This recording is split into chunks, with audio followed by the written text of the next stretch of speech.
Ya, aku buka ya, Kak. Assalamualaikum warahmatullahi wabarakatuh. Perkenalkan, saya Ufin Laila, biasa dipanggil Ufi, dan teman saya bernama Winda Nurjana, bisa dipanggil dengan Winda.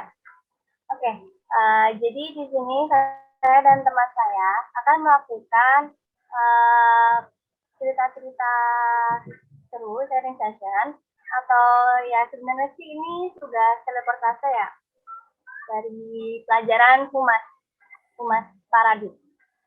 Oke, di sini kita akan mendengarkan cerita-cerita atau berbagi pengalaman dengan narasumber kita. Oke, narasumber kita adalah seorang perempuan yang tentunya cantik, baik hati, ramah juga, dan tentunya orangnya sangat humble. Oke, langsung aja untuk perkenalan. Silakan untuk Kamae. Oke, baik Ulfi dan Winda, terima kasih sudah memberikan waktunya untuk saya menjadi narasumber untuk kali ini sebagai mata pelajaran Humas yang diampu oleh Paradit ya. Oke, saya mulai ya. Perkenalkan, nama saya Mai Mulyati, biasa dipanggil Mae. Saya ini dari alumni SMK 15 2021 dan saya lahir di Jakarta pada tanggal 23 Mei 2003. Oke, saya kembalikan lagi ke Ulfi.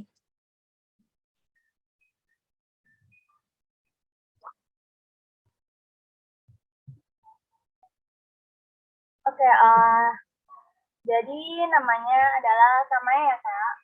Makasih sebelumnya buat Kamae udah bersedia buat jadi narasumber kita, udah ngeluangin waktunya buat bantu tugas kita, bantu buat reportase. Oke, Kamae, kan kita sekarang lagi sering-sering ya, kayak kita pengen tahu nih cerita-cerita atau pengalaman kakak selama di SMK 15 Jakarta. Pasti banyak dong pengalamannya, entah dari organisasi, ekskul, atau di kelas. Atau mungkin kan kalau di ekskul kan nggak semua orang bisa tahu pengalaman atau cerita yang dialami Kamai kan. Pasti orang-orang tertentu aja. Boleh nggak sih Kamai cerita pengalamannya selama di SMK Negeri 19 Jakarta? Oke, iya. Baik Ulfi, untuk SMK 15 Jakarta, selama saya sekolah di SMK 15 Jakarta, saya mengikuti yang pertama ada ekstrakurikuler, yaitu ekstrakurikuler voli, dan saya juga mengikuti organisasi, yaitu organisasinya salah satunya OSIS. Nah, ini ekstrakurikuler itu juga bisa disebut sebagai organisasi ya, dan itu jadi itu ekskul dan organisasi ini kita itu kayak lebih banyak mengenal teman, lebih banyak mengenal karakter teman. Jadi itu kita banyak punya temannya juga. Jadi hanya nggak di kelas aja. Dan ini juga sangat seru. Kita mengikuti kegiatan ekskul dan organisasi ini. Kenapa sangat seru? Karena ini manfaatnya juga banyak banget, positifnya juga banyak banget. Yang pertama ini, yang tadi saya bilang, kita mempunyai relasi pertemanan baru. Yang kedua ini juga pengalaman.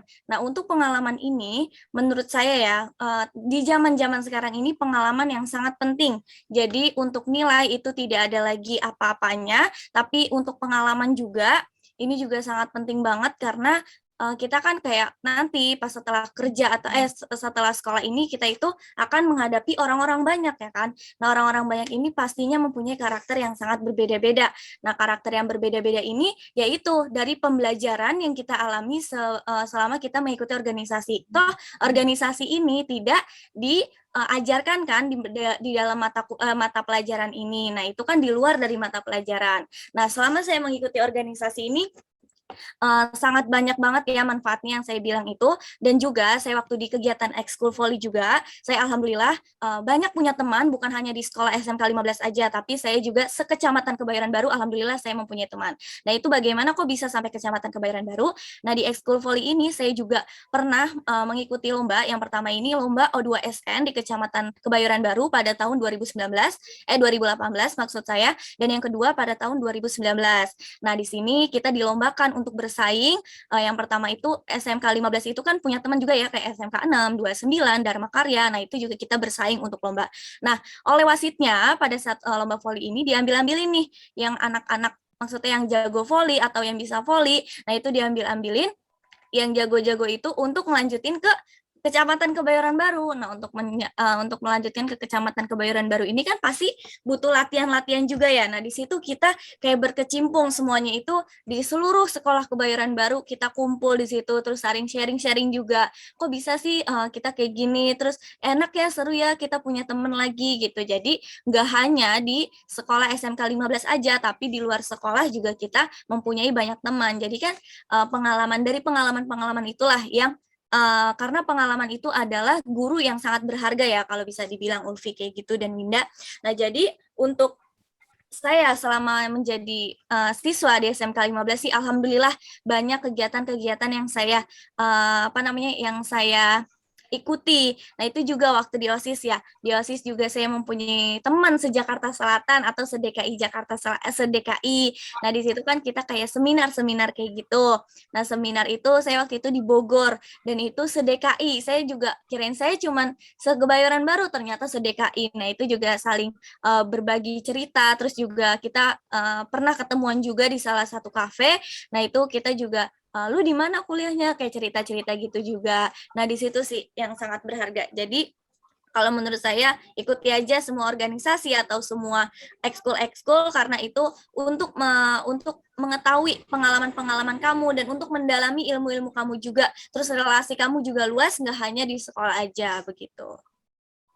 Berarti sampai sekarang masih sering berinteraksi, masih sering komunikasi ya Kak? Nggak putus komunikasi? Betul.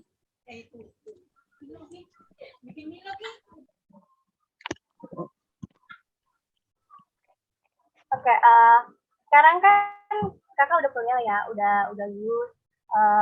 Boleh nggak sih bagi cerita lagi? Setelah lulus itu Kakak punya kegiatan apa? Ada sesuatu apa? Kan kalau pas sekolah banyak banget organisasi, banyak lomba-lomba antar ekskul, antar wilayah. Kalau pas kuliah atau kerja ini keseruannya apa sih Kak kalau boleh tahu? Oke, baik. Jadi jangan dianggap kayak kuliah sama sekolah ini sama ya. Saya juga kaget waktu itu saya baru terjun di dunia perkuliahan. Nah, terus ternyata, wah, kuliah beda banget ya kayak sekolah. Kalau sekolah kan emang gurunya kayak ngedetailin, ngejelasin sangat detail. Nah, kalau kuliah ini beda banget. Nah, terus jadi kita kayak presentasi doang, guru dosennya itu ya kita paham nggak paham ya dosen cuman ya udah kamu lanjut aja gitu. Nah, jadi itu istilahnya ya kalau untuk kuliah, misalnya dosen ngasih kunci nih ke ruangan, ngasih kunci ke kamu. Nah, kamu ini harus nyari ruangan itu sendiri. Tapi kan kalau sekolah itu misalnya guru ngasih kunci, nah itu gurunya juga yang kayak kayak ngedalamin pikiran kita sampai kita paham. Nah, terus juga guru sabar banget. Nah, ini juga dosen sebenarnya juga sabar tapi beda banget kayak sekolah. Nah, yang kedua, pengalaman yang menarik lagi kalau di perkuliahan ini emang kita juga dari temennya tuh nggak hanya se-DKI doang ya, tapi di luar DKI juga kita juga mempunyai banyak teman kayak dari luar Jawa atau luar Sumatera gitu kan. Nah, itu juga punya kita banyak teman. Terus juga daerah-daerahnya kan juga banyak ya di Indonesia ini. Jadi pengalamannya kita mempunyai banyak teman nggak hanya di DKI Jakarta juga, tapi di luar DKI Jakarta. Nah, terus juga waktu saya kuliah, kenapa saya ngambil kuliah di UNJ? Nah, itu juga sebenarnya nggak terduga ya. Nah, pertama ini cita-cita saya itu pengen sekolah di UIN, pengen kuliah di UIN. Nah, ternyata di UIN ini Allah nggak menghendaki nih. Nah, ternyata saya dikehendakinya di UNJ. Nah, waktu itu saya juga di jalur SNMPTN ya, ngambil di jalur SNMPTN, nah itu nilai rapot. Nah, bagaimana caranya saya bisa untuk melanjutkan kuliah di UNJ dengan nilai rapot itu. Padahal saya kalau jalur SNMPTN kan banyak ya yang orang bilang jangan diinin banget lah, maksudnya jangan di kayak di gue harus bisa nih SNMPTN karena kan SNMPTN itu jalur langit ya kalau kita bisa bilang atau jalur hoki-hokian ya kan karena kita bersaing di seluruh Indonesia ya kan. Nah, jadi jangan diharapin banget. Nah, terus saya juga kayak selalu berdoa juga terus selalu kayak minta restu juga gitu. Nah, untuk minta restu ini terus minta doa ini alhamdulillah saya juga dilancarin kuliah saya juga. Nah, terus di jurusan pertama saya PGSD, jurusan kedua saya di UIN itu ngambil di ilmu perpustakaan. Nah, ternyata dengan saya ngambil di jurusan PGSD ini emang Allah sudah ngerencanain ya. Nah, rencana Allah itu sangat baik, ya kan? maksudnya udah kayak udah lu kayak di jurusan ini aja gitu, nanti mungkin Allah ke depannya kayak ngasih kelancaran untuk aku mengikuti di PGSD ini gitu, untuk perkuliahan ini gitu sih Vi. Jadi pengalaman yang berbeda banget ya, jangan dinilai lagi, jangan dinilai, maksud saya sekolah sama kuliah itu sama. Tidak, sekolah sama kuliah itu beda jauh banget, di mana deadline tugasnya juga sangat cepat untuk kuliah, terus juga dosen-dosen dan guru-gurunya juga sangat beda. Maksudnya kayak dosennya itu mungkin kalau dosen yang tadi saya bilang ya, dosen itu cuma kayak, nih lu cuman gue ngasih presentasi doang nih gitu. Nah terus lu kayak ngejabarin sendiri, dosen kita pinter nggak pinter, dosen bodo amat. Jadi gimana caranya agar kita bisa paham itu, ya kita juga ngolak-ngalik pikiran kita sendiri gitu sih Vi. Pintar-pintarnya kita memahami materi sendiri ya Kak ya berarti ya. Betul. Korea praktis itu. Oke, terakhir nih Kak, sebelum penutupan dan mengakhiri sharing session ini, boleh dong Kak pesan-pesan atau motivasi buat siswa-siswi SMKN 15. Kita kan kelas 12 yang bentar lagi mau ujian nih, mau lulus dan mau buat adik-adik kelas 10, 11 biar lebih semangat, lebih giat lagi, bahkan seperti Kak Mai yang hebat banget tuh.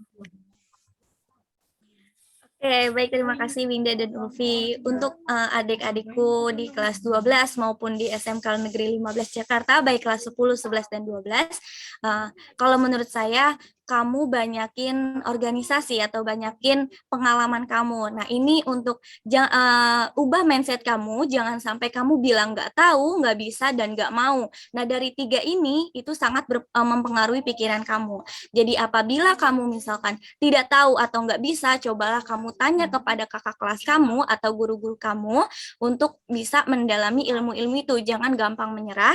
Jadi mindset kamu ubah. Jangan bilang nggak mau, nggak bisa, dan nggak mau. Tapi harus kamu kayak gue harus bisa. Saya harus bisa nih.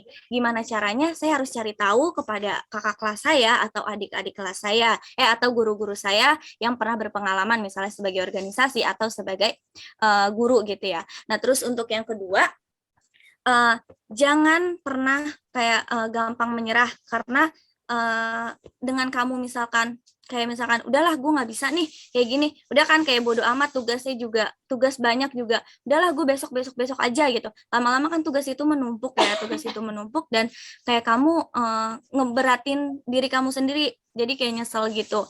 Nah terus juga saya bilang tadi yang pertama juga banyakin pengalaman juga, karena pernah dibilang juga sama Najwa Shihab, kalau saya nggak salah dengar ya, Najwa Shihab itu pernah berkata nggak penting tentang IPK kamu, nggak penting nilai tentang nilai kamu, tapi sangat berharga itu tentang pengalaman, karena pengalaman itu adalah guru terbaik. Nah dari pengalaman itu adalah kita bisa kayak ngebangun soft skill kita, mungkin komunikasi kita, jadi kita dengan belajar kita organisasi, kita jadi bisa pede ngomong di depan, terus juga bisa lancar dalam public speakingnya, terus juga kayak lancar dalam pemikirannya, juga mendalami yang tadinya kita nggak tahu, jadi kita jadi tahu gitu. Jadi nggak penting ya tentang nilai atau pengalaman sekarang ya, tentang maksud saya tentang IPK kamu, tapi tentang pengalaman bagaimana kita berkecimpung di dunia masyarakat, bagaimana kita berkecimpung di dunia sosial dan di dunia sekolah.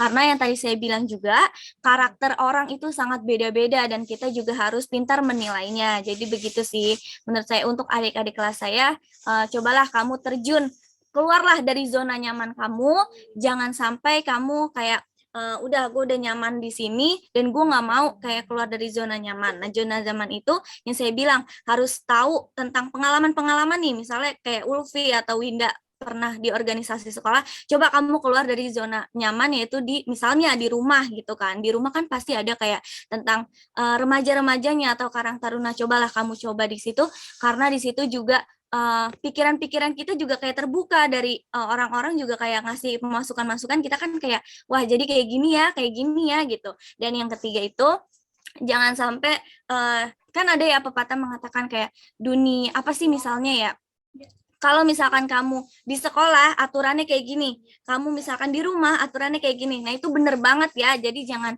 kayak ngambil satu organisasi, misalnya organisasi saya pernah ngikutin OSIS, ternyata di Karang Taruna tata caranya bukan begini nih gitu. Nah, jadi saya pernah baca juga kayak gini, di mana bumi itu kamu pijak, lah itulah kamu yang harus ikuti aturan-aturan itu sendiri. Jadi jangan menyamakan aturan-aturan itu. Misalnya saya di OSIS, saya nggak boleh gini nih, tapi di Karang Taruna saya boleh gini. Jadi jangan mentang-mentang saya kayak di OSIS atau di Karang Taruna saya mempunyai organisasi, tapi aturannya itu berbeda-beda. Ya saya juga jangan kayak, enggak kok gue di OSIS kayak gini, enggak kok gue di Karang Taruna kayak gini. Itu kan pasti setiap organisasi atau setiap kayak yang kita ikutin kan beda-beda aturan ya, jadi jangan disama-samakan. Itu yang ketiga. Udah sih gitu aja. Mungkin bagi saya itu aja pengalaman saya yang selama kita di SMK 15 atau di di perkuliahan di dunia Karang Taruna. Udah gitu doang, Silvi dan Winda.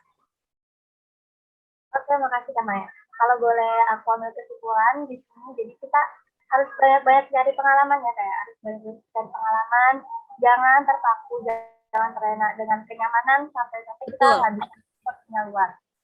Betul.